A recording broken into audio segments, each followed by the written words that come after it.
Pernah kepikiran nggak sih, kenapa ya orang yang paling pinter sekalipun kok kayaknya sering banget jatuh ke lubang emosional yang sama berulang-ulang?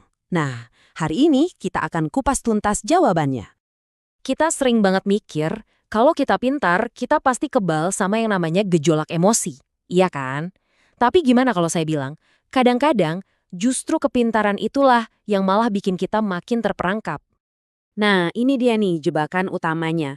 Solusi instan yang bikin kita enak sekarang, seringnya justru bikin kita makin sengsara nanti. Dan lucunya, orang-orang cerdas itu jago banget meyakinkan diri sendiri kalau solusi jangka pendek ini adalah ide yang brilian.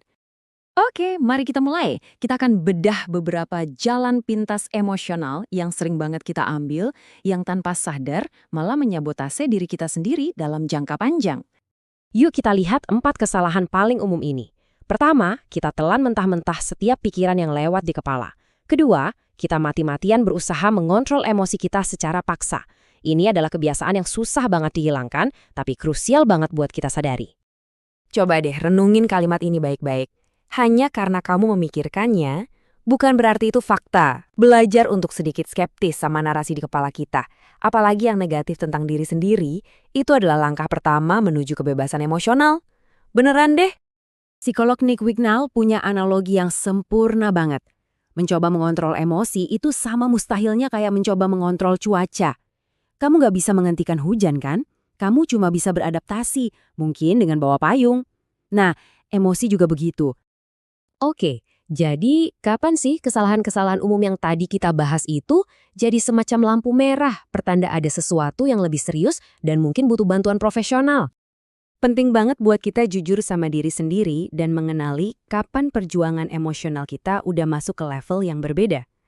Menurut Sekolah Kehidupan 1%, ini adalah beberapa tanda bahaya yang nunjukin kalau mungkin ini saatnya buat kita cari bantuan dari ahlinya. Mekanisme penanganan yang nggak sehat itu mungkin rasanya enak sesaat ya, tapi itu ibaratnya cuma nempelin plester di luka yang sebenarnya butuh dijahit. Bantuan profesional sebaliknya justru membantu kita menyembuhkan luka itu sampai ke akarnya.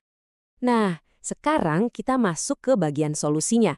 Dan ini kuncinya, perubahan yang sesungguhnya itu nggak dimulai dari tindakan, tapi dari cara kita berpikir. Ini adalah konsep yang super kuat, bukan kejadiannya yang bikin kita marah atau sedih, tapi cara kita menafsirkan kejadian itu. Ini yang namanya penilaian ulang kognitif. Coba lihat contoh ini. Ada mobil nyalip kamu. Reaksi pertama mungkin, wah brengsek banget nih orang. Tapi coba ganti ceritanya di kepala. Jangan-jangan istrinya mau melahirkan. Kejadiannya sama persis, tapi perasaan kamu langsung berubah total. Kekuatan itu ada di tangan kamu. Kita semua punya pemicu emosional, semacam tombol panas dari masa lalu yang kalau kepencet bisa langsung membajak pikiran rasional kita. Mengenali apa aja tombol kalbu itu adalah langkah pertama yang krusial buat ngambil alih kendali. Dan ini bukan cuma teori psikologi loh, bahkan lembaga resmi kayak BNN di Indonesia juga mengajarkan hal yang sama. Marah itu normal. Marah itu bukan emosi yang buruk. Yang penting itu bukan apa yang kamu rasakan, tapi apa yang kamu lakukan dengan perasaan itu.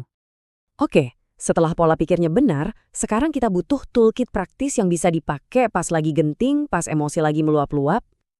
Mindfulness itu lebih dari sekedar meditasi atau duduk diam ya. Ini adalah latihan untuk mengamati pikiran dan perasaan kita tanpa menghakimi. Dan ini udah terbukti secara klinis, jadi alat yang sangat ampuh buat mengelola emosi. Kalau kamu lagi ngerasa panik atau cemas banget, coba deh teknik simple 5-4-3-2-1 ini.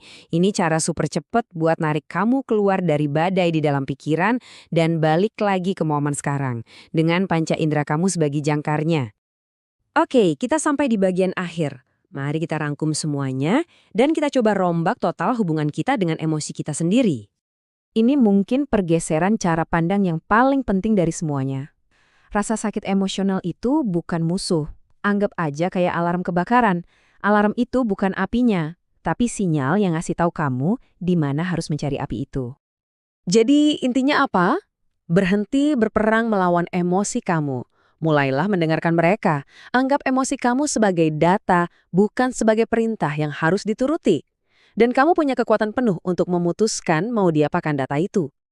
Ingat, emosi Anda adalah data, bukan arahan. Dengan melihatnya seperti itu, kamu bisa mengubah sumber stres jadi sumber kebijaksanaan. Pertanyaannya sekarang adalah, informasi apa yang sedang coba disampaikan oleh emosimu, dan apa yang akan kamu lakukan dengan informasi itu?